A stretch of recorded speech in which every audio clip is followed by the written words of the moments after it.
Success takes time.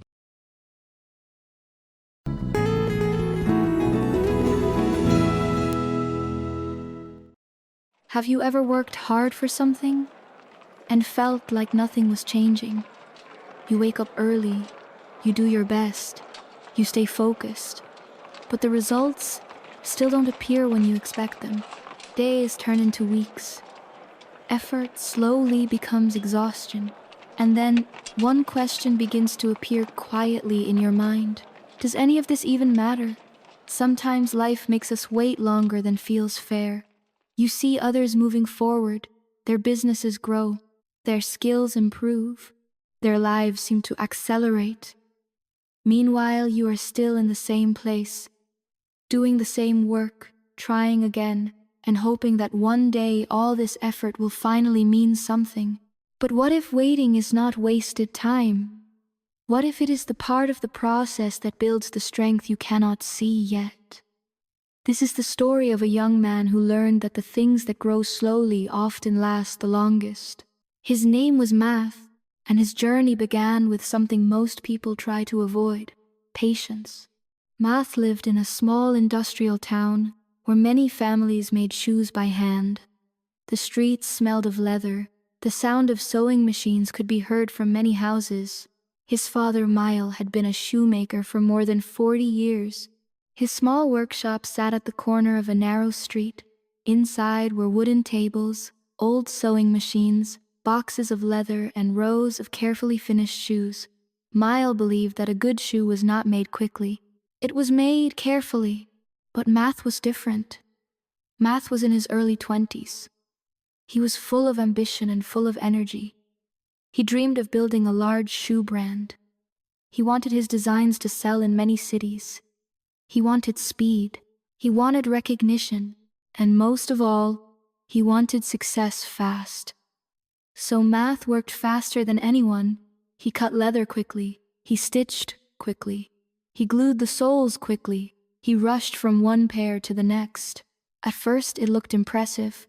He could produce more shoes in one day than most workers in 2. But after a few weeks, the problems began. The stitching loosened. The glue separated. The leather creased badly. Customers returned the shoes. Some complained. Some never came back. But Math refused to slow down. One morning, he told his father, "If I slow down, we will lose customers. People want things quickly now." Mile looked at him calmly. He picked up a shoe from the table.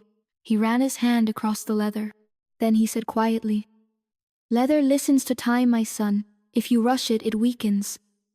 Math sighed. "That might have worked in your generation, but the market moves faster now." Mile smiled softly. "Time has not changed Math, only people have." Math did not answer. He turned back to his sewing machine and worked even faster. He wanted to prove something. That patience was outdated, that speed and effort were enough. But by the end of the day, 6 pairs of shoes he finished came back from customers. The soles had separated. Math stared at them, frustrated and embarrassed. Mile did not criticize him. He only said one sentence: "Every craft has a rhythm. You can fight it, or you can learn it." A week later, the town announced something exciting. The annual trade fair was coming. Shoemakers, tailors, metalworkers, and craftsmen would present their best work. The winner would receive a contract to supply a large regional market. Math's eyes lit up. "This is my chance," he said. "If I make 200 pairs of shoes, everyone will notice us." Mile looked at him carefully. "Make 10 pairs that last, the rest will follow." But Math was already working. He cut leather all day. The sound of machines filled the workshop. He rushed the drying process. He glued soles before the leather had settled. By night, the shelves were filled with shoes that looked perfect. But when customers began wearing them, the problems appeared. Stitching opened, glue loosened, soles separated. By the end of the week, many shoes were returned. Math sat on the workshop floor, surrounded by damaged shoes. For the first time, he did not feel proud of his productivity. He only felt tired. The following days were difficult. Math woke early, worked late, barely stopped to eat. He tried to fix mistakes, tried to produce more, tried to move faster. Mile passed by quietly, watching him rush. One afternoon he said gently, "Let the leather rest. Even glue needs patience." Math wiped sweat from his forehead. "If I slow down, we will lose everything." That night, he finished 30 pairs of shoes. He stacked them proudly, thinking about the trade fair, thinking about the contract. But the next morning, when he checked them carefully, his confidence disappeared. Several pairs had defects. Some stitching had loosened. Some soles had separated. Math stood there silently. Mile picked up one pair, turned it slowly in his hands. "This pair needed more time," he said. "You didn't listen." Math's voice rose in frustration. "I worked harder than anyone." "Why is nothing strong enough?" Mile answered calmly. "Because strength does not come from speed. It comes from patience." Math walked out of the workshop that day, angry, embarrassed, and deeply confused. A few days later, Math saw his father in the local market.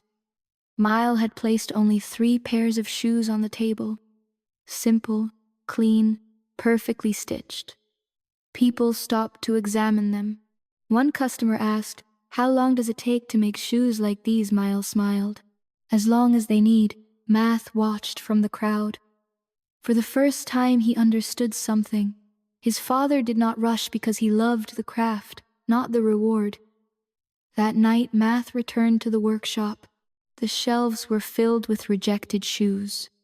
He picked one up, ran his fingers across the loose stitching, and whispered quietly, "I keep trying to win, but I never learn." He looked around the workshop, the leather, the tools, the sewing machines. For the first time, he did not rush. He just sat there thinking. Then slowly he began again. This time Math worked on 1 pair of shoes. He cut the leather carefully. He stitched slowly. He let the glue settle. He waited. The next morning he checked the stitching, adjusted the edges, and waited again. Day after day he repeated the process. Cut, stitch, rest, glue, wait. Some neighbors laughed. "Only 1 pair a day, Math, you'll finish next year." Math smiled. "Maybe, but they will last." His hands moved slower now, but steadier. He had finally learned something. Patience was not weakness. It was control. A month later, Math had produced only a small collection of shoes, but they were his best work. Balanced, strong, comfortable. When customers tried them on, they noticed the difference immediately. At the trade fair, people stopped at his table. A merchant lifted one shoe and said, "This feels solid. How did you make it?" Math answered simply, "By learning to wait." When the judges arrived, one of them examined the stitching carefully. "This is excellent craftsmanship," he said. "How long did it take you?" Math answered honestly, "Longer than I wanted." The judge smiled. That is usually how the best things are made. That evening, the mayor announced the winner. This year's award goes to the craftsman whose patience brought strength to his work. The crowd turned. They were looking at Math. He stood there shocked. Mile placed a hand on his shoulder and whispered, "You see, time listens too when we learn to wait." That night, as they walked home, Math said quietly, "I used to think patience meant doing nothing. Now I understand something different. Patience means doing the right thing long enough to see it grow." Mile smiled. "Then your hands have finally learned what your heart was missing. Patience is not an activity. It is quiet effort while time does its work.